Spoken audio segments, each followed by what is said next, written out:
Season 2 of the Fallout TV show just dropped, and I gotta tell ya, that New Vegas setting has me really nostalgic to hop back into the Mojave and start a new adventure. The boys and I figured this would be a perfect time to start another challenge run. And this gave us a great idea. How would the 3 main characters from the Fallout TV show fare in the actual New Vegas video game? Since there are 3 main characters in the show and 3 of us, this solves the first hurdle. Nick will be playing through New Vegas role-playing as the Ghoul. Ron will finally be putting his widely birthed hips to good use and will be role-playing as Lucy. Okie dokie. And lastly, we have Timmy, who will be role-playing as Maximus. Don't worry, we didn't let him use any shoe polish. For the actual challenge, we have a set of restrictions and goals that we need to complete before getting to the end of the game that will align with how we think these characters will adventure within the game's story. For the Ghoul, he needs to complete all the bounties in the game before finishing the main story. For an accurate roleplay, he also needs to keep his Rads above 800, also known as deadly radiation poisoning. He can also only use the lever-action shotgun, revolvers, and any leather armor he comes across. For Lucy, she needs to explore every vault in the game and complete 1 quest relating to each vault. For the roleplay, she has to be nice to all NPCs and always do the morally good option when presented with choices. She can also only use vault suits for armor and the 10mm pistol as a weapon. We decided to allow occasional explosives, but no melee weapons. Maximus needs to become loved by the Brotherhood of Steel and affiliate with them for the Yes Man ending, while also being hated by the NCR. Sounds pretty simple, right? Right? Maximus can only use power armor and Brotherhood-related weapons, such as laser weapons and the Displacer Fist. Pretty sure Maximus uses regular guns in the TV show, but this is a challenge run. Also, while Maximus is still a squire, we'll allow him to equip Recon armor until he completes his power armor training and becomes a paladin. To add to all 3 challenges, we decided to take it a step further and make it a competition. So whoever out of the 3 of us completes their game first wins. I suggested the prize be a wet, passionate kiss from the other 2 boys, but that got shot down and we settled on just bragging rights. First things first, we tried to use the dogshit character creator to get as close as we could to what the characters actually look like in the show. It went as well as you can expect from a 15-year-old game. Nick's version of the Ghoul is essentially just your average cigarette eater. Maximus looks like that time Robert Downey Jr. did blackface, and Lucy looks like that time your mom thought it wouldn't hurt the baby to hit a blinker on her geek bar. For special stats, this challenge gets a bit more interesting because thanks to the Fallout Shelter mobile game, each of these characters has been given actual special stats that we can copy exactly. We each picked tag skills and traits that we felt were roleplay accurate to our characters as best we could. No, I am not using speech. My charisma is low and I do not know how to talk to women. Lucy obviously having good-natured. Timmy decided early bird made sense for Maximus's military career, because sadly don't ask, don't tell wasn't an available trait. The other traits didn't jump out at us as obvious, and Ron decided to also throw early bird on Lucy, as she doesn't exactly creep around at night during the show. I wish my ex-wife was more like Lucy. Looking at you, Beth! For those unfamiliar, this trait tanks your stats at night and gives them a huge boost during the morning, so it massively affects how the game is played, so this is kind of a wild choice. This must be the trait my dick has, since it only seems to work right in the early morning. Yeah, that's right, you'll be 28 one day too. The Ghoul waits for Lucy and Maximus to finish their character creation. He proceeds to steal everything that isn't nailed down in Doc Mitchell's house before heading out into the wastes. The first thing I want to do with this challenge is to head through the Black Mountain shortcut to get to New Vegas as quickly as possible. That way, I can pick up the bounties I know the NCR has waiting for a courageous hero, like myself. The Ghoul starts by beelining it to the saloon to get the .357 revolver behind the counter, and then starts the Ghost Town gunfight quest by talking to the worst drummer in the Beatles. Ringo tells us it's probably a good idea to recruit some help from the townsfolk, but if it was such a good idea, why didn't he do it? We swiftly take out Joe Cobb and his men, and head to the cemetery to pick up Benny's cigarette butts as evidence in the future Phoenix Wright trial later at the Tops. Having the Hoarder perk, Maximus takes every single DVD player in the Doc's house to hit the carrying capacity limit, with the plan to offload the goods later, much like the average Detroit citizen. Now that I'm done with that, I think the fastest way to get to the Brotherhood is through Veronica? Maybe she can get me into the Brotherhood bunker at Hidden Valley. But first, I've got some cleaning up to do in Good Springs, starting with our boy Chet. Maximus fences everything that isn't a laser weapon. Following that, he encounters some powder gangers and realizes they aren't a part of preserving the past, or getting rid of every race that isn't a human, and that makes them an enemy of the Brotherhood. After some gang violence, Maximus leaves Good Springs and heads to the 188 trading post.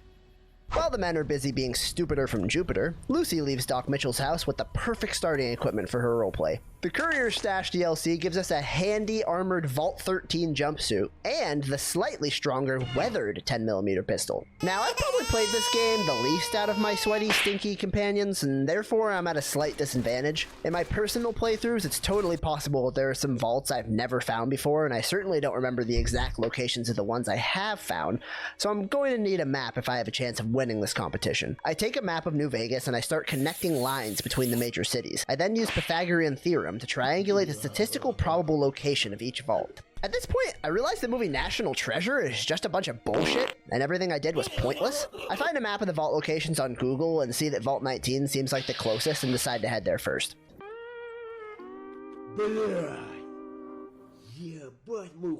I realized we never set a ground rule on using console commands to increase walking speed, which is painfully slow in this game, so rather than discussing with the boys, I give myself an advantage and make the game more tolerable. If you feel like this is cheating, you're probably right, but let's just count this as reparation for years of inequality. I can't fix the pay gap, but I can try to beat these men in a video game challenge. Much like attempting to shatter the glass ceiling in real life, this plan immediately backfires as Lucy sprints towards Vault 19. The super speed causes her to break her legs very dramatically, sending her all the way back to Doc Mitchell's. Sick. Now we're pretty decently lagging behind the men's progress. How the hell does this shit not happen to the Flash? Or Kenyans? Lucy's second trip to Vault 19 goes a little better until we run into some Cazadors. I quickly realize how tough this entire run is going to be stuck with one of the weakest guns in the game. With almost nothing accomplished, let's check back in with the men. At this point, we find the Ghoul heading to the local pool to soak up as much toddler piss as he can handle to get deadly rad poisoning. Once he's nice and saturated, he heads north towards the Strip.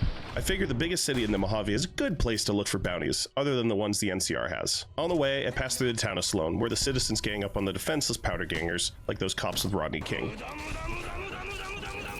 From there, the Ghoul heads to the Black Mountain shortcut, and you would think the area would be crawling with super mutants, but ominously, there are none to be found. This is what we in the business call foreshadowing. Once the Ghoul passes through the Black Mountain shortcut, he discovers the Recon headquarters building and files a complaint about the constant ads for upgrading to Windows 11.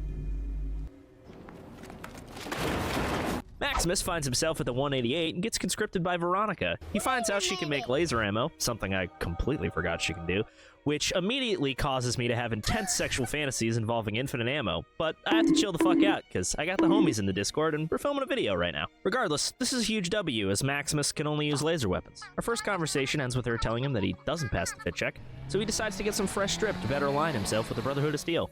He stops by the gun runners to pick up some recon armor to fill the gap until we get power armor.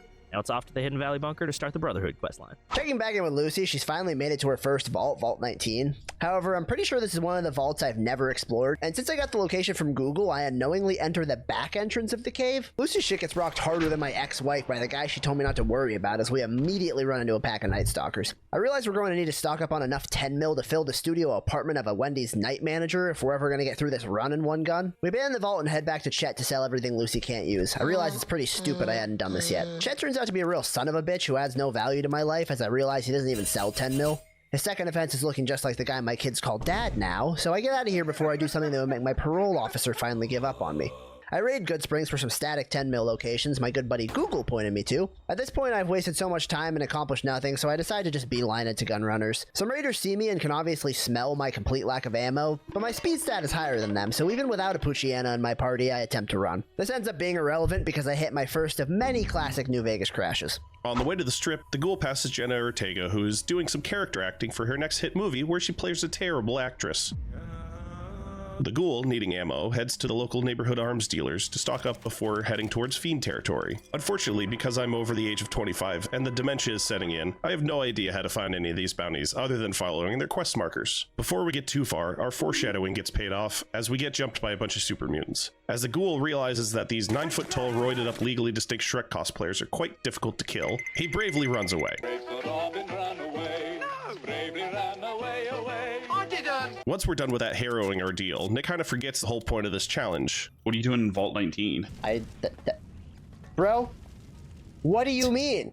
Yeah, literally, what do you mean? His whole point is he's supposed to go to every fucking vault, dude. Yeah, he's supposed to go there.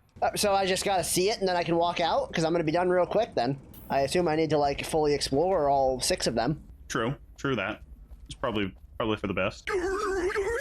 Back on track, the Ghoul looks to find the Lonesome Drifter and helps him with his crippling disability called Still Being Alive. As I forged his will to make it look like I'm his next of kin, the Ghoul now is the proud owner of a shiny new gun.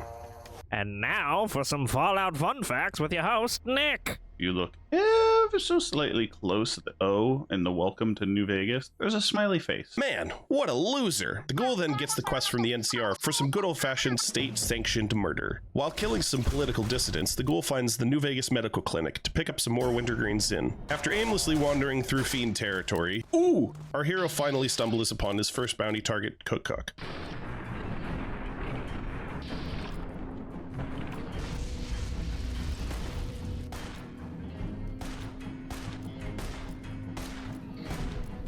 Once he's dead, the Ghoul takes his head to show the local teenagers that he's not to be fucked with. Turns out, if you get set on fire by a madman with a flamethrower, you end up burning through your supply of Four Locos and Nerds gummy clusters pretty quickly. After a quick telly to Lumbee, the Ghoul heads back to Camp McCarran to turn in the bounty. I'm here. I have the tapes. The Epstein files. Look, I'm not saying Mr. Krabs went to Epstein's Island, but if he did... Mr. Krabs on the Epstein list. Release the Fishstein files. Maximus heads with Veronica to the Hidden Valley bunker. My plans pay off perfectly as she gets us through the doors of the bunker. We talked to some old dude who won't stop yapping on about needing dog tags or some shit. I don't know, I didn't really read any of it. Aside from getting us in, now that I know that she can do it, the Brotherhood of Steel does not sell laser ammo. My hope for having Veronica here was that she could make me some ammo, but after finding out Veronica's skill at this point is more useless than a woman who can't cook, I decided to buy the Displacer Glove for myself as a backup. On my way out of Hidden Valley, New Vegas does what it does best and completely crashes. Now, lagging behind the boys, I pray for their games to also crash, so I can catch up. Hastily coming back from the crash, I head on out and grab the first dog tag for the Brotherhood of Steel. Next, we head up to the Recon and take care of the Clanker Menace, grabbing our second dog tag, followed by heading to Boomer territory, a property I'm sure they paid a nickel for 60 years ago. I tell them, hey, colored folks have rights too, and then grab our third dog tag. Once again, the game crashes. It's fine. Everything's fine. I love this game. I love how well made it is. I love it. At this point, Lucy realizes she's going to need a lot of money to buy the required 10 mil to complete this challenge. She decides there's only one easy way to get large sums of money in the Mojave. Gambling! Lucy would totally gamble, right? Like that makes sense for her character? I mean, like, if she needed to because she needed the caps to, like, save her dad or whatever, like, I'm sure she would have. Anyway, she heads for the strip to find a casino, which fails immediately because there's a 2,000 cap credit check to enter the strip. Suddenly, I feel like Clank from Ratchet & Clank trying to figure out how to break the glass to retrieve the rock to break the glass. A quick Google search tells me the Atomic Wrangler is right outside the strip, and I can start gambling there to get the wrench to break the glass, to get the rock to break the glass, to get the wrench. I grab my 20 chips and hit the blackjack table. Lucy thankfully starts with 7 luck, which should be more than enough. Should be more than enough. I said should be more than enough. Jesus Christ. I lost all of my money. Well, I have 1 cap left. I mean, after all, why shouldn't I? Okay. Son of a fucking bitch! Okay, loot some shit. Okay, that's 100 chips. What is happening? What have I done? I know I've said some really horrific things to Timmy in my life, but karma can't be real, can it? Okay, I'm locking the fuck in.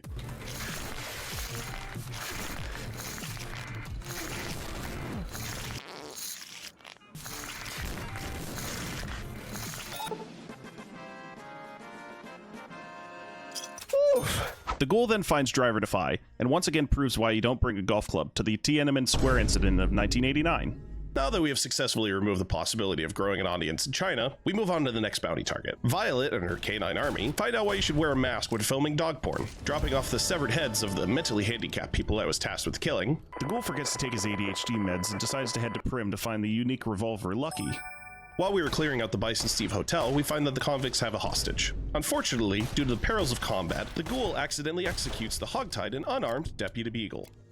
He won't be missed. Meanwhile, Fuck my ass. Please, bro. At this point, the silence of not having music on is really starting to get to me. I request the editor please add a MIDI version of Big Iron. I am begging you. Santa didn't come to my house, he came on me. Big Iron on his head.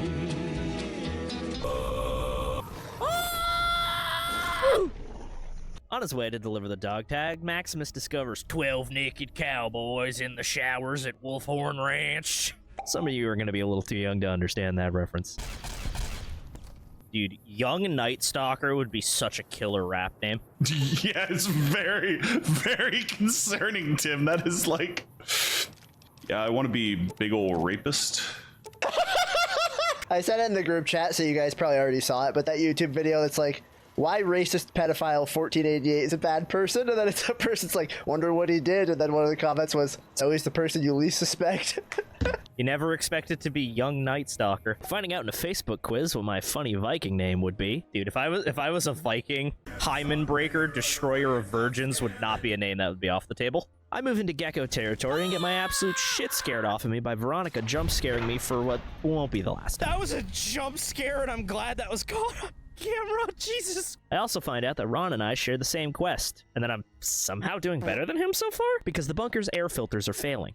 I must go through all the vaults and obtain new HEPA filters so everyone in here can stop breathing each other's disgusting fart air. Upon entering a vault, Veronica tests the resilience of my pacemaker by killing a mantis. With Lucy's newfound wealth, I purchase one Lizzo worth of 10mm and head back to Vault 19. Much like two high school freshmen under a blanket on the basement couch, I enter the wrong hole, as I'm still unaware that Vault 19 has a front entrance. I wander around aimlessly as I try to figure out what you're actually supposed to do in this vault. Spoilers, the answer is go through the front door. There's no actual way to access the vault from the rear entrance without the keycards given to you by the NPC inside the vault, which you have to go in through the front door to talk to. Am I stupid, dude? I can't fucking... Maybe I accidentally went in the back door. While trying to solve this puzzle I created, the boys and I have the usual Discord conversation. That's to Veronica for helping me craft energy ammo. You know she's like 17 in this. What? Really? No, I'm just fucking with you. I just wanted to... That also, like, really wouldn't have mattered for what he said at all. Now, tell me, why don't you have a seat? What were you planning to do with Veronica when you got to the 188 trading post? Draining your micro-fusion cell? Is that what you were planning on doing? Some people are like that, though. Some people are like, Misaka is, what's her name? Mikasa, whatever. Mikasa Sukasa. Is like one of my favorite characters, and people are like, you know she's a teenager, right? It's like, I wasn't trying to fuck her, I just think she, like, kills Titans cool. On the way to Nipton, the Ghoul helps out with a lover's quarrel by giving the old couples therapy by blowing their heads off and looting their corpses. Then our intrepid bounty hunter exercises his right to self-defense by blowing away Oliver Swanwick and tossing his severed head into a fire. Am I a bad guy? Heading deeper into the town, the Ghoul then meets a nice local man I won't have you lashed to a cross like the rest of these degenerates. who has some weird ideas about acceptable headwear, and then proceeds to meet up with his buddies at Cottonwood Cove, who have some weird ideas about human ownership. Shortly after that, the Ghoul heads back to the strip to make some easy caps. Watching as a living, breathing human is turned to ash right before his very eyes, the Ghoul decides it's a great idea to steal everything from these high-tech arms dealers and sell it right back to them. Following another successful tele to Lumbee, my ADHD meds have finally kicked in. The Ghoul then heads to Vault 3 to kill Motor Runner, only after an hour-and-a-half detour. Once Motor Runner is taken care of, the Ghoul decides to get into geology by heading to Boulder City. Disappointed by the distinct lack of cool rocks, the Ghoul tries to talk Jessup out of holding some NCR troopers hostage. Unfortunately for the hostages, I got a D- in hostage negotiation class, so out comes Old Reliable, and Jessup gets a new breathing hole. Picking up the lighter from Jessup's still warm body, we now have enough evidence to convict Benny. The Ghoul heads to the tops and convinces Swank that Matthew Perry deserved to OD, and a 45-70 round to the head takes care of Benny once and for all. Once the Ghoul gets the platinum chip as, evidence, he heads to the Lucky 38 to check in on the VTuber that keeps calling him about his platinum chip's extended warranty. Helping the VTuber with his Make-A-Wish dream of ending it all, the Ghoul decides to fuck around for a little bit to give Lucy and Maximus some time to catch up. So off to Nelson we go, trying to reenact Saving Private Ryan, except I haven't seen that movie in a while, so we don't save any of the hostages, and I don't think Tom Hanks would have shot in an unarmed Dead Sea, but who's to say? Getting a pat on the head by the NCR for being a good little murderer, the Ghoul then heads back to the tops and meets Yes Man, a robot that's kind of like Hatsune Miku if Hatsune Miku wanted to take over the Mojave and was also called something different. Whatever. After a tense combat encounter, Veronica reminds me of what my wife says every time she cheats on me. This is followed by several combat encounters of Veronica doing absolutely nothing and bringing shame upon her bloodline, leading me to telling her how I really feel. Veronica, if you don't start getting in there, I'm gonna start getting in you, Chris Hansen style. We head to Vault 3 in an attempt to give Motor Runner the old 1-2 shoot him in the face. Veronica, end this man's life. This turns out to be a very clutch encounter where I almost wind up like Bonnie Blue contestant number 794.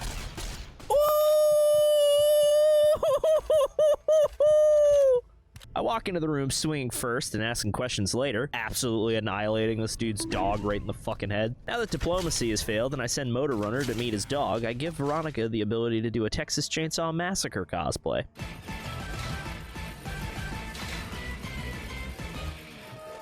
We get our next filter, putting me one step further in this race. Once we leave the vault with our filter, we discover Doc Brown's, weird views on immigration. Doc, I'm back! Marty! Marty, you don't understand. We have an immigration problem, Marty. We have to go back. But Doc, what if they're just trying to find asylum in our country that we've been advertising for the last 200 years as the best thing since sliced bread? You don't understand. America's a melting pot, Doc. Oh, come on. No, Marty, it's the Mexicans, Marty. You don't understand, Marty. They're coming over the border at 88 miles per hour. Once these babies get over Trump's wall, you're gonna see some shit. They're not inventing flux capacitors, I am. The only thing they're inventing is lowriders and burnt-out Pintos, Marty. Of course, Marty, I've taken my kids and gone back to the Wild West. These times were simpler, right, Doc? Yes, of course. It's definitely not because, the West wasn't won yet and the American Civil War hadn't happened and certain groups of people didn't have rights. No, of course not. Do you see a single face that isn't white? I've invented a time machine so we could go back and make sure that slavery never gets abolished, Marty. Look, it just made more sense back then, Marty. Everything was so much more clear. Robert E. Lee, he had a point. So, anyway, we take a trip to the Strip. Say that 5 times fast. Veronica makes a stand against the homeless problem plaguing Freeside. That's fair. Ah! Oh my god!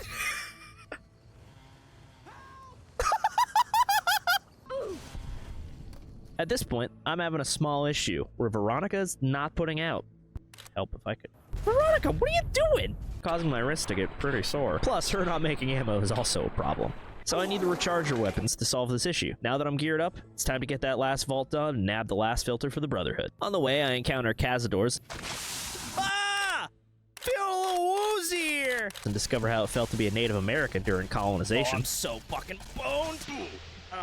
Next, we enter Vault 22 and proceed to level up after being the best damn elevator repairman in Nevada. We're attacked by disgusting creatures that crawl on all fours, which can only be described as ya mother once I'm done with her. Once we're done playing Exterminator, we get our last HEPA filter and get the hell out of these vaults. Maximus returns to the yapping old man to clear out all the fart gas and finally become liked by the Brotherhood. The old man gives us a key to the Brotherhood safe house all the way on the other side of the desert. He also tells me to place a transmitter on the top of Black Mountain. And being a good Brotherhood boy, I do as the yapper commands. But first, I want to check that safe house to try and gear up for the road ahead. On our way to our next destination, the NCR decides they want to know what it feels like to be the wife of your average professional football player as I beat them to death. Around now, I realize I spent all my caps on 10 mil before I passed the 2,000 credit check to get into the Strip, which was originally the entire point of the gambling binge. So now, not only do we have the same issue as before, it's actually even bigger of an issue because the Atomic Wrangler is much like an elementary school playground that you can only bust there once. I see only one solution to this issue, and that's to find a new place to bust. Since I've already covered my car, my work cubicle, a JCPenney dressing room, a snowmobile, and all areas of my house, including Timmy's bed, parentheses we're roommates. Oh my god, they were roommates. I take to Google once again and decide to head to Prim to do a whole ass quest just to unlock the casino there. I do the whole quest, and like your dad, I'm gambling again. This time goes a little different than the last time. Similar to when Haley Steinfeld released a music video for the acoustic version of Love Myself in which she was dancing around in sweatpants, I bust pretty quickly. The new pile of caps finally gains me access to the Strip. While I typically prefer clean shaven, I will say I prefer this to completely untrimmed. I weave through the styled pubes to a little joint called Gamora, and I double my earnings. At this point, I'm about 4 hours into this playthrough, and I'm only just now getting Lucy into the actual front door of Vault 19. Starting the objective that I've been failing to for hours, I finally speak to Philip Lem. I make sure to give him the most polite answers available for the proper Lucy treatment. The Vault 19 quest isn't wildly exciting. Essentially, a bunch of escaped convicts aren't getting along, and Lucy helps the half that seem to be more morally good. She makes it up to where she needs to destroy the sulfur deposit behind the vault, but she gets stuck behind a science requirement of 40. I decide to come back at a later time after doing some other vaults to raise my level. Once the Hatsune Miku concert that Yes Man dragged me to finishes up, we headed back upstairs and he told me that I have to be a Jehovah's Witness for all the major factions of the Mojave. Ignoring Yes Man because no clanker's gonna tell me what to do, I head back to Camp Forlorn Hope to talk to a woman. And, like a typical woman, she immediately gives me chores to do. So, the Ghoul heads to each ranger station to give them a video of Trump giving Bill Clinton some sloppy toppy. After finding Chief Hanlon sleeping with one of his coworkers, parentheses also known as the Ron McClay Special, he goes into his office and confesses that he blew all their pensions on DraftKings and OnlyFans. He then uses the intercom to tell everyone to invest in crypto, and proceeds to get my new gun all dirty with his brain matter. This is gonna get people in. It's my cute ass cat. Okay, time to put you down. Next, I head over to Red Rock Canyon and talk to a man in blackface, not wanting to end up like Justin Trudeau. I make like a tree and get out of there. On to the Brotherhood, we head over to Hidden Valley. Unfortunately, I didn't find any ranch, but I did find some guys cosplaying as RoboCop. They seemed overconfident as their leader tried to crip walk right into my 45-70 round, Rip Bozo. Heading to the Ultralux and meeting with the legally distinct Sir Topham Hat, the Ghoul decides to ignore the obvious cannibals. The White Gloves quests are boring, so we let them continue to rip off Jeffrey Dahmer. Suffering through many attempts and almost 20 minutes of painfully trying to get to the safe house, I'm finally able to make it to the safe house and grab a bunch of ammo, guns, and power armor, which, much like a mystery Mousecatool, will help us later. We head to Black Mountain and place a transmitter the yapping old man asked us about, and give those damn dirty super mutants what they deserve for being different than me. Afterwards, I let Veronica know how me and my uncle bonded in 4th grade. Veronica, if you don't get your ass over here and let me fucking empty my shit into your inventory, and by empty my shit into your inventory, I mean empty my balls into your mouth, I'm gonna be pissed. Unlike my uncle, however, I get instant karma and die. Oh! Proceeding further inside the facility, I ask a question and discover how my keybinds are some of the worst of all time, and I probably shouldn't be allowed to have free will anymore. Anybody else? Ron, do you have this weird thing where when you interact with a terminal, you have to hold B for some reason to keep the UI up? No. Oh. Okay, I guess it's just me then. It's like I hit B and exit the terminal. But if I hold it, it stays. What do you have your control set to? I have it set to B right now. B to interact? Yes. Are you a sociopath? That's crazy, bro. What? Are you genuinely like... What? Bro's out here playing fucking, like, PS1. Once we're done getting the transmitter all set in there, I mistake Tabitha for my uncle and start opening fire.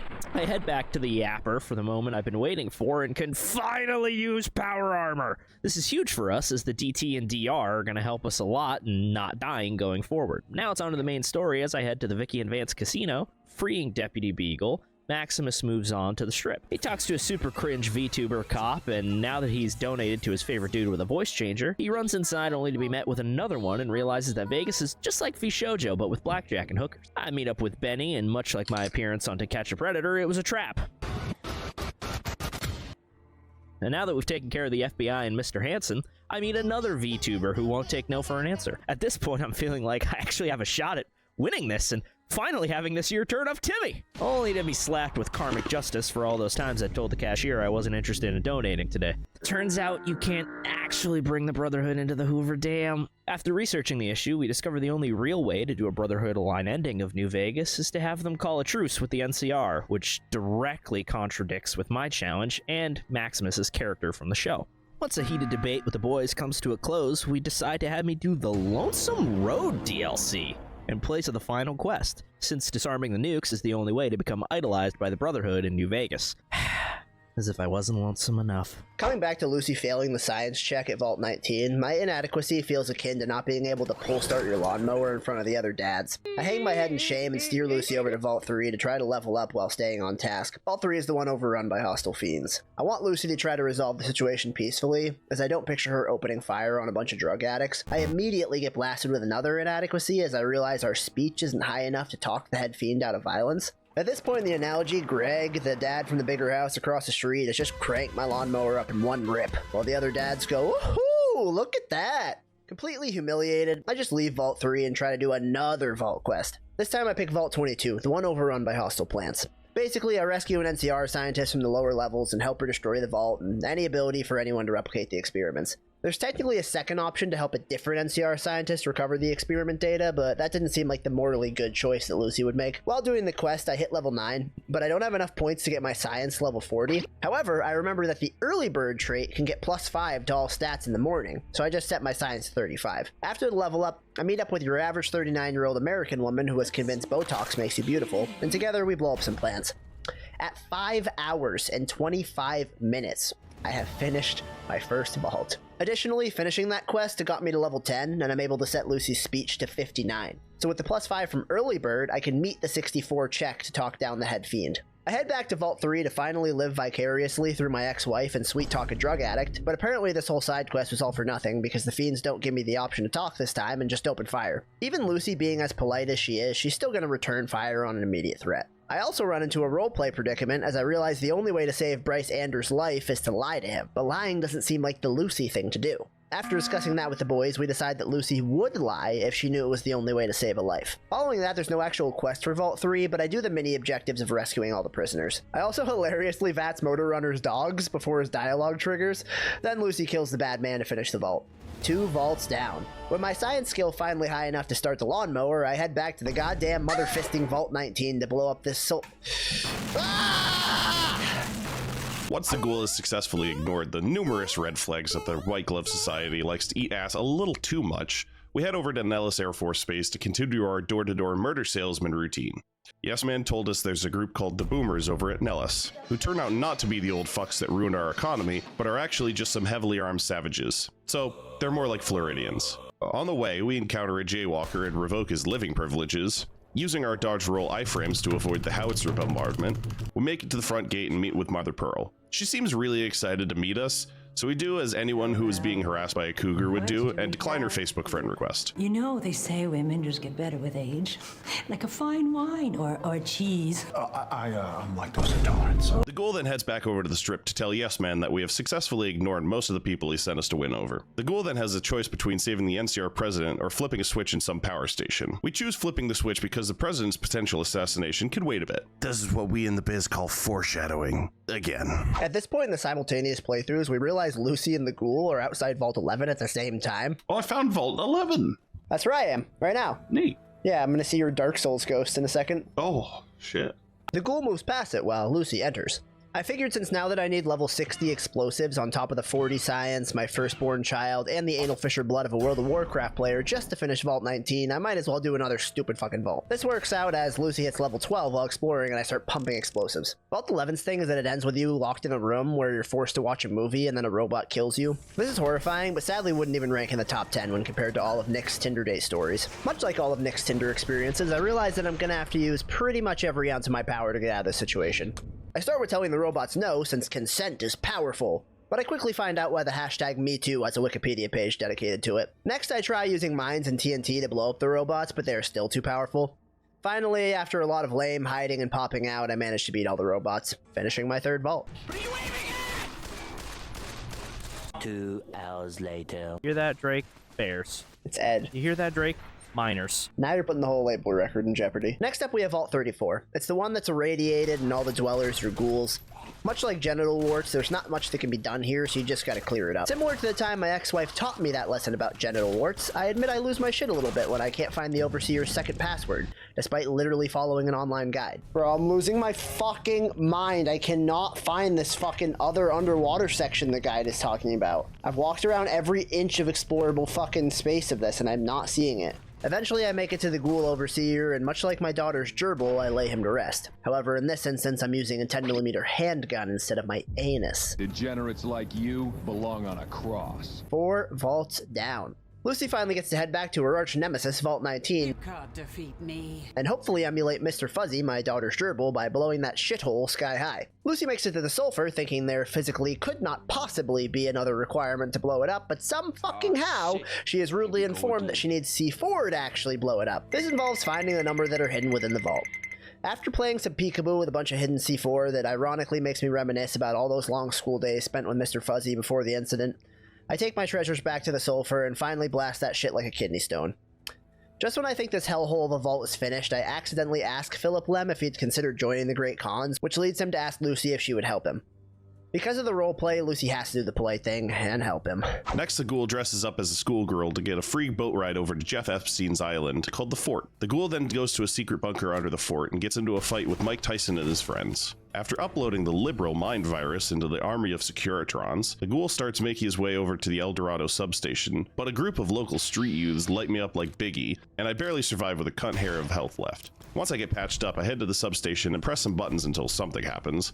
While looking around Hoover Dam, everyone seems really sad for some reason, and I get the sinking suspicion that I fucked up somehow. So with a heavy nutsack, I use my dominion over the 5th dimension to turn back time to before I picked up the quest. In this timeline, the Ghoul speeds right over to the Hoover Dam to offer his services protecting the NCR president. Without looking for any potential assassins, the Ghoul heads up to the roof for a good view of the stage, and then he works on his Lee Harvey Oswald impression. Once that's done, we go back to the El Dorado substation for the first time in this time stream and power it up.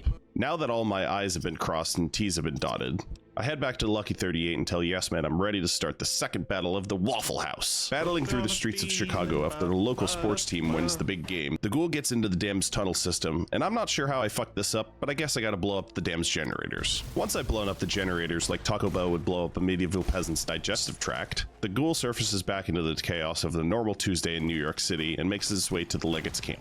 We make our way up the hill to confront the Giga Chad himself, Leggett and Linnaeus. Without even giving the big guy a chance to talk things out, I start blasting and very quickly get pounded into a wet smear on the sands of the Mojave. I have a bad feeling this fight's gonna be more difficult than previously anticipated.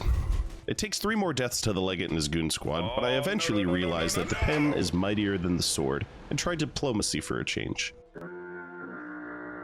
Well, unfortunately, I apparently can't talk my way out of a wet paper bag. I decide another change in strategy is required. So before starting the fight with post-steroids Barry Bonds again, I take out the lookouts. This leads to me giving a talk at a local college about gun violence before catching one in the neck for death number 5. As you can see the spark of life leave my eyes for death number 6 and 7. No! God.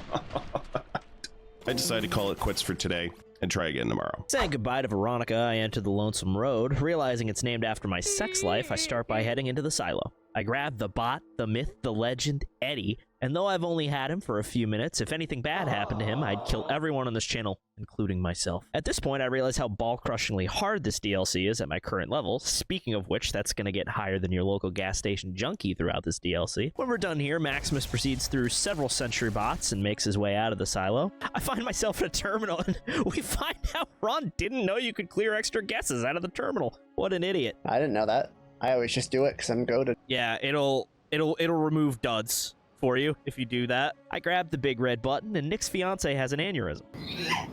What was that? Yeah, what? Everyone's asking what that was. Did Margaret just have an aneurysm? I would have had one too if I had to marry Nick. Finding out how fucking sick Oppenheimer must have felt, I set off my first nuke. I march onward, only to be stopped by my one weakness. Offense! So I wander over to the nearby barracks, only to get the absolute shit scared out of me by Eddie after the fight. Ah! Jesus Christ! Next, I head to the high road, and I get done to me by death claws what Taylor Swift has done to the minds of every white woman in their 20s. Absolute domination. As I die, not once, not twice, but 6 times in one of the most painful experiences, I pay tribute to Hiroshima. Then wind up in another facility where I get an upgrade that I've needed this whole damn playthrough that allows Eddie to fully repair my weapons. He's the GOAT! I'm sure nothing bad will ever happen to him. Ever. I head into another tunnel and deal with the average user of r/edge talk, leaving the tunnel Eddie and I... Guys, you're not gonna believe this, but something bad has happened to Eddie. Well, I'm sure it can't get worse. Right? Now, after about a week of filming and getting so tired of playing this game, I snap. Something changes in me. Realizing at this point in the race, there's just no possible way I could catch up or win with how much is left to do on the Lonesome Road, I don't care anymore. I do the unthinkable. And with all 4 of Nick's cats dead, that'll slow him down.